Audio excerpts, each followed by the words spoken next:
Hello everyone, welcome to our first Early Childhood Development webinar organized by the Aga Khan Education Board for UAE. My name is Reshma Jivani from the Early Childhood team, and I'm pleased to introduce our presenter, Marva Headley. Hello Marva, thank you for joining us. Hi Reshma, thanks for having me. Glad to be here. Marva has been working in the field of ECD for the past 19 years. During this time, she has worked with children birth to 6 years and has also worked with parents and ECD professionals delivering workshops on literacy, numeracy, school readiness, and other child development topics. She is currently the head of nursery and preschool at the Aga Khan Early Learning Center. Additionally, she is engaged in supporting leadership to increase the technical skills of ECD staff to promote best practices in early childhood education. Her areas of interest and expertise include literacy, numeracy, and teacher development. Our session today is titled Nurturing Positive Behavior in Young Children. Prior to the recording of this webinar, we requested you to send in your questions. We have tried our best to incorporate them throughout the presentation and have a special Q&A for you at the end. I will now hand it over to our presenter, Marva. Over to you, Marva. Thanks Reshma, thanks for the introduction. Hi everyone, glad you could join this session today. I have 3 objectives. One is to increase your knowledge and understanding of emotional development during the early years of birth to 6. And the second one is to increase your knowledge of strategies to nurture positive behaviors. And in all of this, I hope you will reflect on what is shared in this session and apply that which meets your needs as a parent and the direction of growth you want to nurture in your child. So let's get started. There are 5 key domains of development: social skills, language and communication skills, emotional skills, cognitive skills, which relates to thinking and problem-solving skills and abilities, and development of physical skills, which includes motor movement and strength of large and small muscles of the body, everything that has a joint, including legs, arms, torso, hands, wrists, and fingers. These are part of physical skills development. All of these areas work in coordination to support healthy child development. So let me share with you the focus of this session going forward. For the balance of this presentation, I'm going to focus on development in the area of emotional skills and how you as parents and caregivers can support your child's development in this area as a way to nurture positive behavior. Now, in this, development in this area does not exist in isolation of any of the previous mentioned areas, such as language and cognitive skills, as learning is always linked across domains. I'm just going to zone in on the area of understanding emotional development during early childhood as a way to nurture positive behaviors that you want to see, or the behaviors that you want to reshape. I want you to hold this word in your mind for the balance of this presentation: ego. This is the command central of your child's brain. It facilitates a lot of their actions and activities during the early years and largely influences the choices they make. The younger they are, the more the ego dominates learning tasks such as sharing, taking turns, and playing cooperatively. And since the ego is very demanding, children naturally have difficulty managing their emotions at the same time. So what is the ego's influence on child development? The ego represents ourself. It's me. It's a part of me. It's a part of us. that part of us that is trying to emerge and develop individuality, control, and just wants to be satisfied in its pursuit of individuality and control. The ego is not to be misunderstood as a bad thing. It is neutral. It is a part of us. And it is absolutely raging during these early years. And many of you as parents know this. If you have had battles with your child when they just want to do something in a particular way that you don't agree with. The early years is where the ego works really hard to be seen, to have its needs met, and rightly so. Egocentric behavior is at its height between years 2 and 6 of development. The ego does mature with all other aspects of development. We just need to be aware that the ego does need to be shaped so that children learn and understand where they fit in this world, where they can make decisions, and where others need to make decisions for them, where they can do things their own way, and when they should consider the ideas and needs of others. This is not an easy task for young children.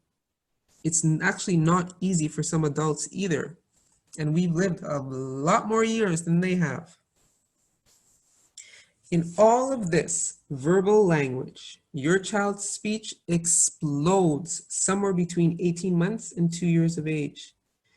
Then they tell us, and oh boy, do they tell us what they want to do, how they want to do it, and what they don't want to do. And sometimes they just do the opposite of what we say. Then somewhere around the age of 3, they develop really good reasoning skills, or so they believe. And this is where the ego becomes a negotiator. This represents increased understanding that their self, that they exist in a world where others have ideas that can be different from theirs. So many 3-year-olds are good negotiators because they still want to try to get their needs met in their own way. What is happening? They're really just trying to figure out where they fit in the world. What's their role? And in this, they're making a lot of mistakes along the way during the early years and a lot of mistakes again during the teenage years. So in all of this, other regular developmental things are taking place, like emerging social skills, cognitive skills, and physical development. You may have heard that young infants have different cries for different needs. A cry to be held can sound different than the cry of hunger or a cry for comfort. Part of supporting emotional skills development for infants is really getting to know your baby. Emotions are the central communication channel. All you will get from an infant is an emotional expression, and you have to figure out what that emotional expression means. How you respond is what determines how their skills will develop in this area. Will you be patient? Will your response be caring? Will you be attentive? Infants get all of their cues from their caregivers, the people in the home who help care for them, and other immediate family members that they frequently interact with. Now, the beauty of this period of infancy is that infants become vocal very quickly. First by reflex, discovering that they have a voice, and then they begin to control their voice and how they grunt, coo, and make other vocalizations that gives you a better sense of how they're feeling and their emotional well-being. So what do infants need? Children 12 months and under really understand the world through emotions and language and touch. After all, we are sensory beings. They need to see you a lot to understand what's happening to them and make sense of all they are learning. When you are talking about something, for example, playing with a toy, they need to see it, to look at it, and to look at it with you to understand what you're talking about. In this, a healthy attachment becomes important. Your baby wants to know, if I need you, will you be there? If yes, then emotionally I will be okay. I will not worry or stress. For infants, they need you to know that when they need you, they need you. That 3 a.m. cry when they're not hungry, yep, they need you. It can be very hard, but there is so much about the world they do not understand. This is why they appear very demanding. They need the security through a positive relationship to know that everything will be okay. A good, healthy, positive, loving, responsive relationship is the foundation for all other learning. Will you be there when they need you? Always? I promise your babies will not be spoiled, but your baby will rest in the comfort of a predictable period of infancy and become a toddler who slowly becomes comfortable venturing out and taking risks with learning. Did you know that for very young infants, when you leave the room, for them, you've just about disappeared from existence? This is how young their concept of the world is. How much more compassion do we need to show babies during this period? When they come into the world, they come into the world with a lot of knowledge, but they don't know a lot about the world they live in. They absolutely need your help to manage their emotions.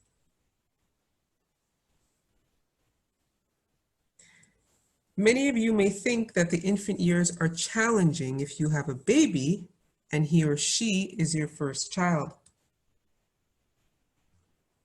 But if you talk to the parent of a toddler, they'll probably tell you, no way. The toddler years are by far more challenging than the infant years. For children 12 months to 3 years of age, attention, play skills, the ego, of course, as well as the explosion of language, all mixed together. And their emotions can become absolutely overwhelming for them. And for you too, actually. Attention, your attention becomes very important to your toddler. They want your attention. So with this knowledge, give them your attention. And in this, teach them how to wait for your attention when you are busy. The first point talks about what happens when you ask them to wait. They do need a task to do while they're waiting. Remember, toddlers have short attention spans, especially young toddlers. So for them to stand there and just wait while doing nothing, chances are the nagging will resume. Don't make toddlers wait too long. Over time, yes, you can stretch out the time that they have to wait, but asking a young 2-year-old to wait 5 minutes without doing anything while they're waiting, that is not going to work out well. When they are feeling sad or upset, give them a hug, rub their back, and talk calmly. What you did was not a good idea. I'm sorry you're feeling sad. Now, when the emotions are overwhelming, they absolutely cannot calm down by themselves and also are not able to process anything you say. So before you have a conversation about what happened or what they did wrong or the fall off the bike that had them crying really hard, calm them down. They do need to be able to process what you're saying without focusing too much on their emotional state. Calm them down first. This is the patience parents and caregivers need when children's emotions become difficult to manage. Don't delay a conversation by 30 minutes or an hour. Calm them down and calm yourself down and talk. And toddlers just need a short conversation. Now, toddlers don't have good ideas all the time. That I'm sure you are well aware of if you have a toddler. So to prevent accidents or certain negative behaviors, we can tell them, especially when you see something coming, that's not a good idea. You might get hurt, and it's my job to keep you safe. Or you could say, that is not a good idea. If it breaks, then you won't have it to play with anymore. This is a part of following up on behavior, but it's also about setting expectations. So for number 5 as an example, before we leave the house to go to the mall or the grocery store, I would let my toddler know where we are going and what we are going to buy. And guess what? What we are also not going to buy, because you already know what they're going to ask for at the supermarket. It's really important that compassion is extended, as emotions during this period can be overwhelming. Sharing, taking turns, playing with others, especially if the toys are their own, and waiting. These are 4 hurdles during the toddler years and can result in emotional meltdowns. Now, toddlers can do all of these things with support. And then over time, you decrease the support as they become more independent. So how do you support this learning? You share, and share often, and verbalize that you're sharing. I'm going to share my picture with you. Or, I'm going to share my apple with you. So you're cutting up an apple, verbalize it. I'm going to cut up this apple and share it with you. Look, Daddy's sharing with Grandma. Now they both have some. That's nice. Thank you, Daddy, for sharing. You also verbalize turn taking too. It's your turn. And then parents at other times, oops, it's not your turn yet. First me, and then you. And then you also praise the behavior you want to see.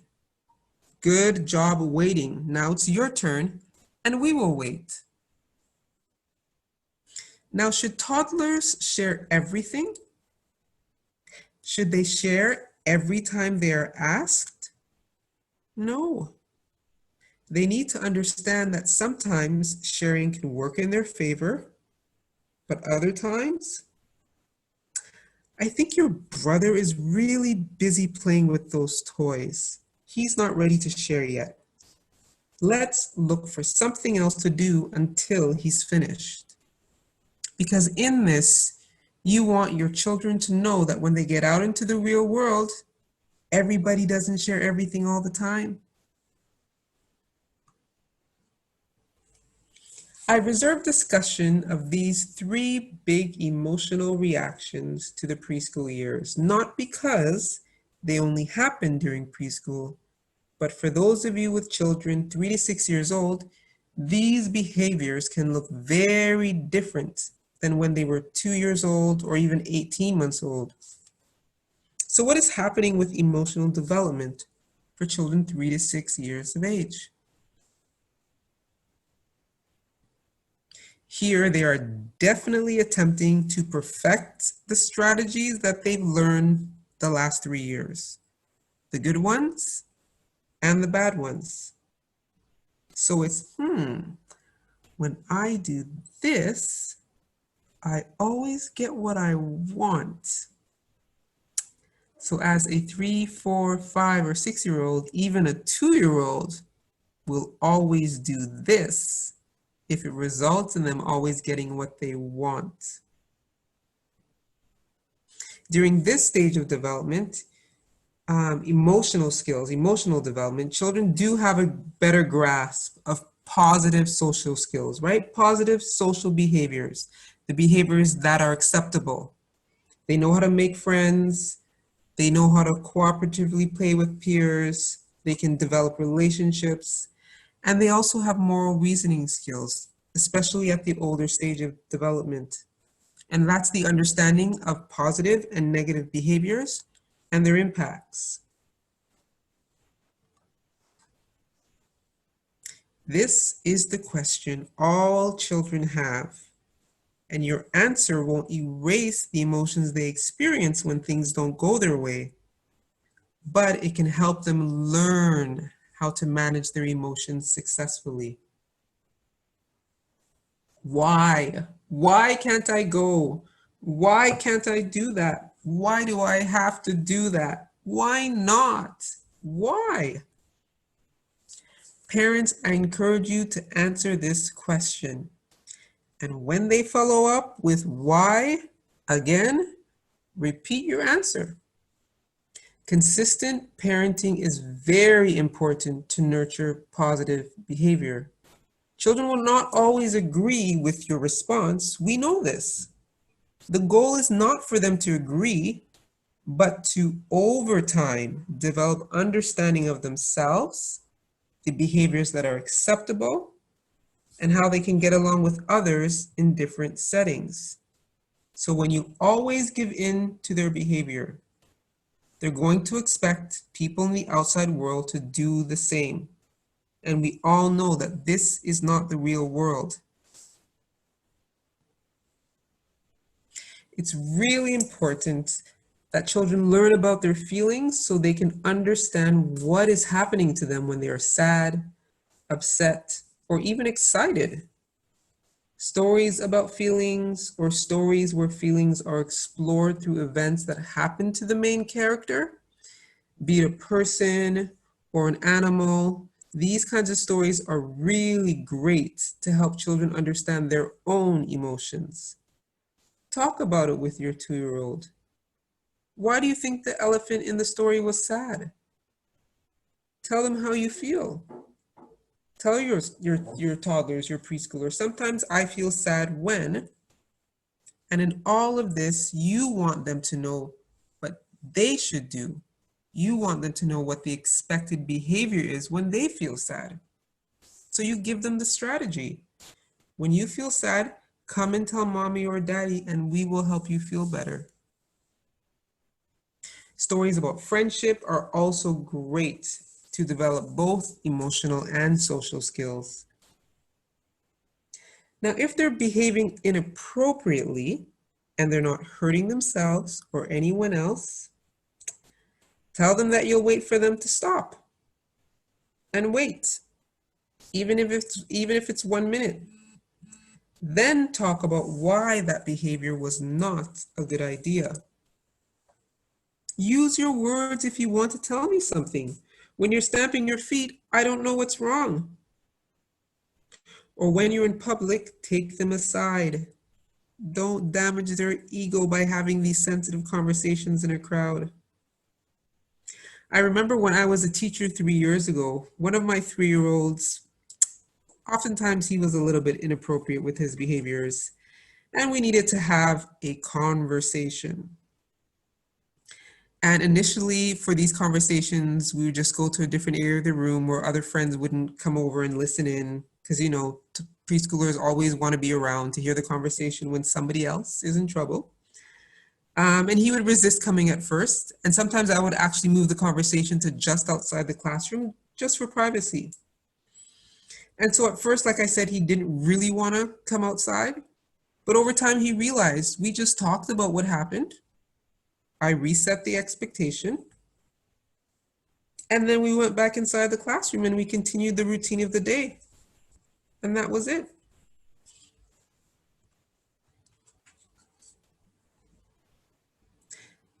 When they're showing the positive, name the behavior and do this often. Spend more time acknowledging the positive. You waited a really long time. Thanks for waiting. Or you shared with Ali, look, he's so happy he gets a turn. I think he'll give you a turn too. You finished your breakfast. Now your stomach has energy for playtime later. Look, she's sad. What do you think we can do to help her feel better? Hold her hand? That's a good idea. Maybe she'll like that. Do you want to go and hold her hand? So what is the behavior you want to see? Name it. Be the model of that behavior. Be that parent. Focus your energies on the behavior you want to see and help navigate the challenges with their ego and sharing and taking turns. Model empathy. I'm so sorry. I know you wanted to go, but today we're staying home. Now, this last one is especially true for children who are over 2, who can understand the passage of time from now to later. Saying to a young 2-year-old or to a 1-year-old who has no concept of time, no concept of the distant future, it won't work to tell them later. If, for example, your children have been fighting over a toy with their siblings, which they often do, and you've had to break them up, very casually hold on to the toy. Have the conversation about why fighting was not a good idea, and give them both another chance to show you that they can do better with their behavior, whether it's later on that day or the next day. But tell them, I'm sorry, we talked about not fighting over the iPad 3 times already today. I'm going to hold on to this for a bit. Let's find something else for both of you to do, and we'll try again with the iPad after dinner. Or you could say tomorrow after breakfast, whatever you decide.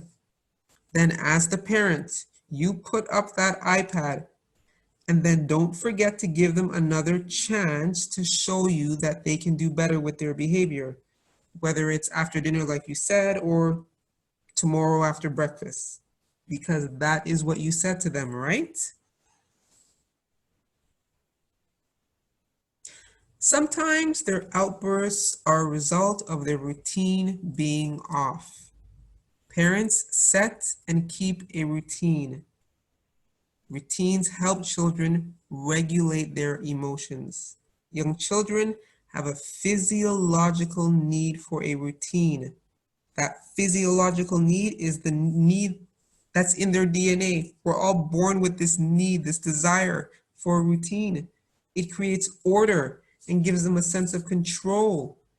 It's that feeling of, I know what comes next. And it's comforting for them. Simple routines of what happens in the morning, afternoon, and evening are a good start for those who don't have routines at all or whose routines may be off. The important thing is parents stick to the routine no matter what. Know that your children get a lot of comfort from routines. They can manage their emotions a lot better with routines they are familiar with. Now, for those who've never had a routine, they will resist at first. Remember the ego. But over time, if you persist and are consistent, they will fall into the routine. Remember, physiologically, their bodies crave it. Routines also need to be age appropriate.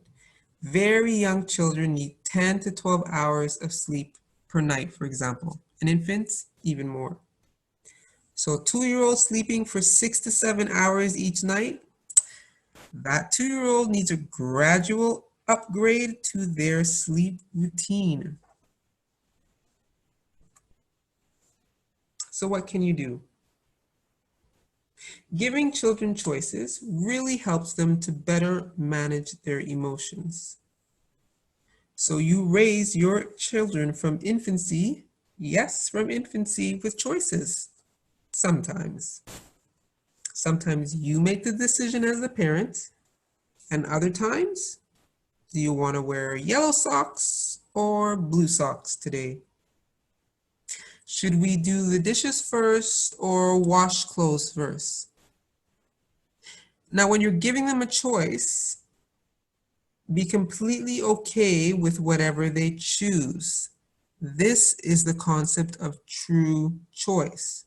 Now, if I, as the parent, don't care whether we wash dishes first or wash the clothes first, then I'm going to offer both of them as choices.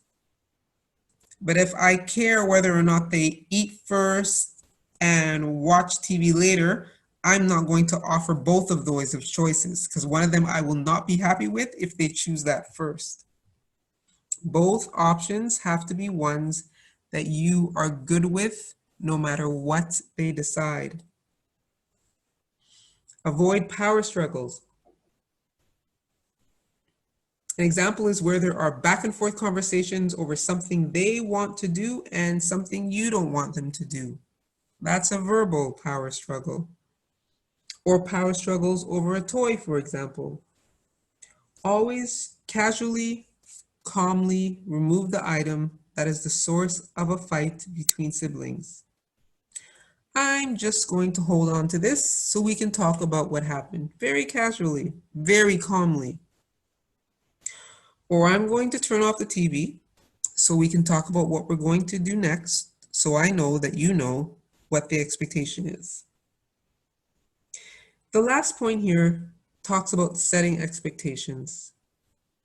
It's important that you let children know how they can be successful with a task. If the task is to go to the grocery store, sit your child down and tell them that we're going to the grocery store and what we're going to buy at the grocery store. If you're going to the park, sit them down before you leave the house and tell them, we're going to the park, and after the park, we're going home. You're not going to your friend's house to play after the park. We're going to go home after the park for dinner.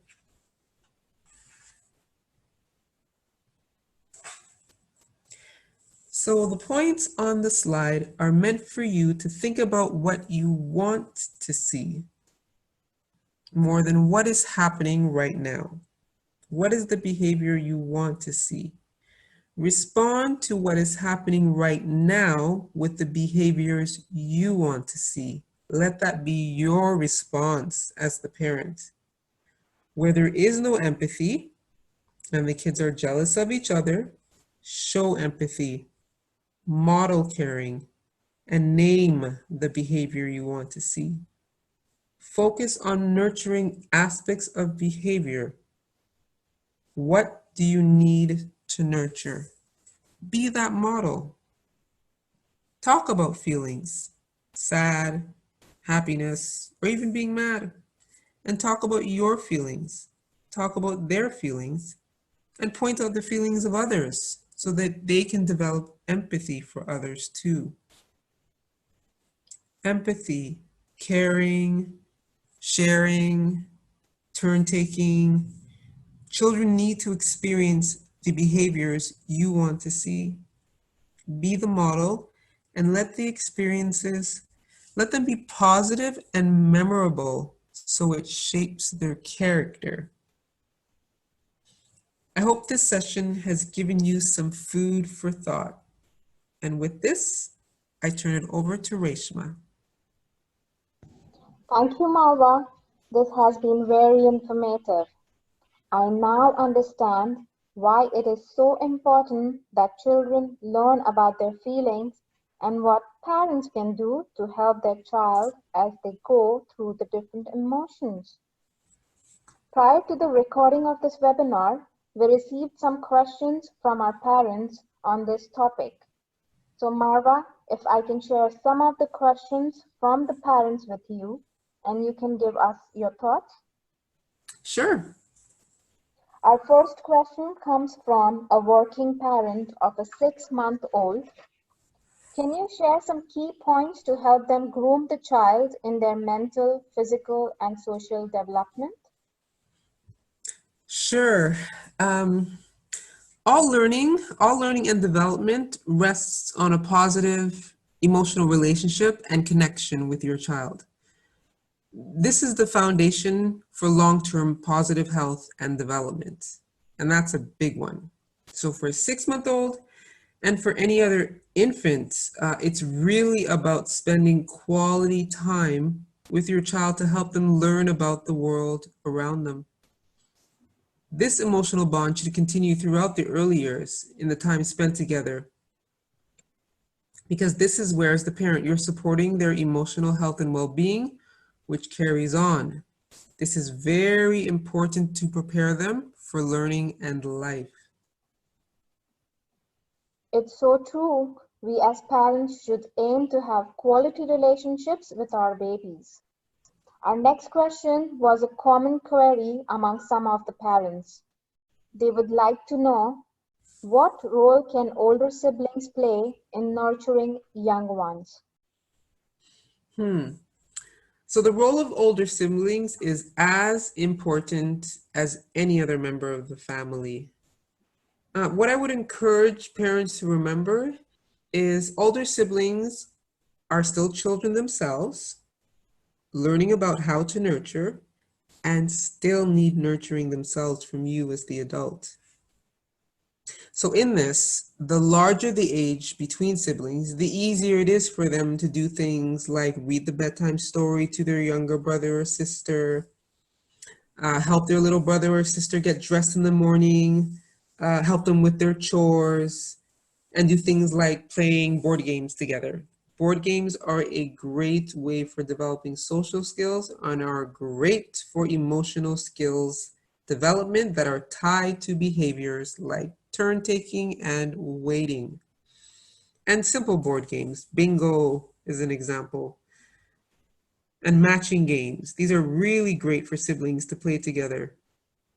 It's really about how can the older sibling model care to the younger one. What already exists in your daily routine where your older child can naturally be that model? This was indeed a very insightful answer, and I totally agree that younger siblings are always influenced by older siblings. It is important to let the older siblings naturally build nurturing relationships with their younger siblings. A parent of a toddler has expressed concern about their child's lack of social interactions. She said, "I'm worried that my child is not enrolled at a nursery and is at home all the time. How can I build his social skills?" Marwa, what advice can you give this parent? Well, we know that learning begins at home. And to further extend social skills development, other family members can close the gap where a child doesn't attend nursery school or any school until they're 5, 6, or 7, depending on what country you live in. Family get-togethers is one occasion. Stories are also great to explore social behavior. Social stories, they're called. So traditional storybooks, as well as other types of stories called social stories. So they are traditional books where characters promote pro-social behaviors. Those are the behaviors you want to see. Or you can Google the phrase social stories and find short stories that are specifically crafted for different social situations. Any opportunity to go to the park, the library, or just play outside with kids in the neighborhood can support social skills development as well. Where opportunities to go outside and interact with others do not permit. Uh, Now, modeling the behavior you want to see, even if it's just you or your family inside your house, will support your child to learn the skills that can transfer to their interaction with others.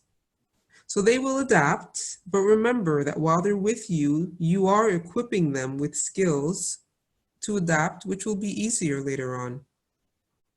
Even I agree that adults are real role models for children. When talking about resilience in young children, what role can parents play to cultivate a never give up attitude in their child? Well, for this one, let your child make mistakes and be there to help them recover. Support their efforts to try new things and comment out loud when they've done something difficult, even if they didn't do it right. Oh, I see you put all the puzzle pieces in. That was a good try. Let's see how we can make them fit a bit better. I think we need to just turn some of them around. So it's really about their efforts and that they should feel good about the time that they've spent doing a task when they've put in a lot of effort, and especially when their effort pays off. You sat for a long time and worked on that picture. Look at all the different colors you used. You really had a big idea in your head. Wow, I never knew encouragement can be so magical for children. We had a number of concerns from parents of children enrolled in schools. One of them has asked, how do we help the child emotionally deal with the current situation while they are cooped up at home? And will there be hesitation in socializing with classmates and friends due to the long distancing? Well, the younger the child, I will say, the younger the child, the less they need to know about COVID in detail. It's really beyond them. It's beyond their understanding. They don't need to know about all the stress and the worry of the future. I would definitely use this as a time to improve their hand washing skills because young children don't wash their hands very well usually.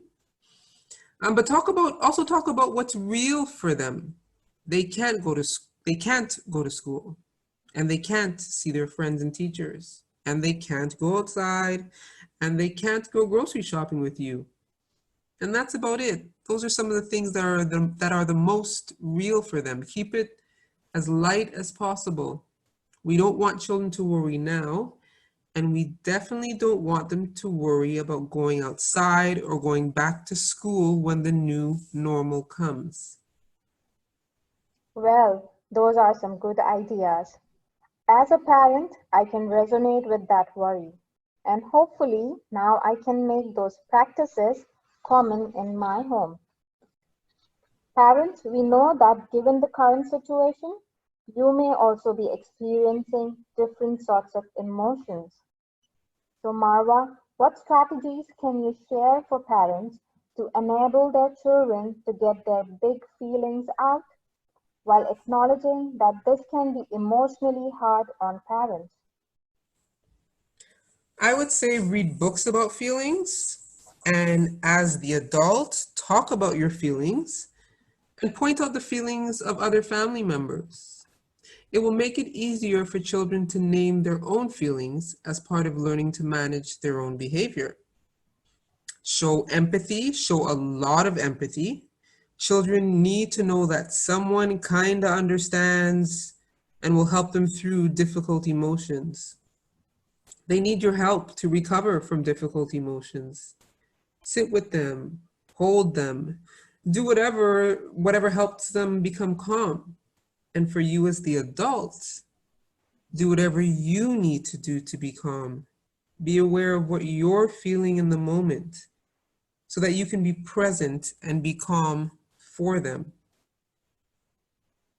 This brings us to the end of our session today.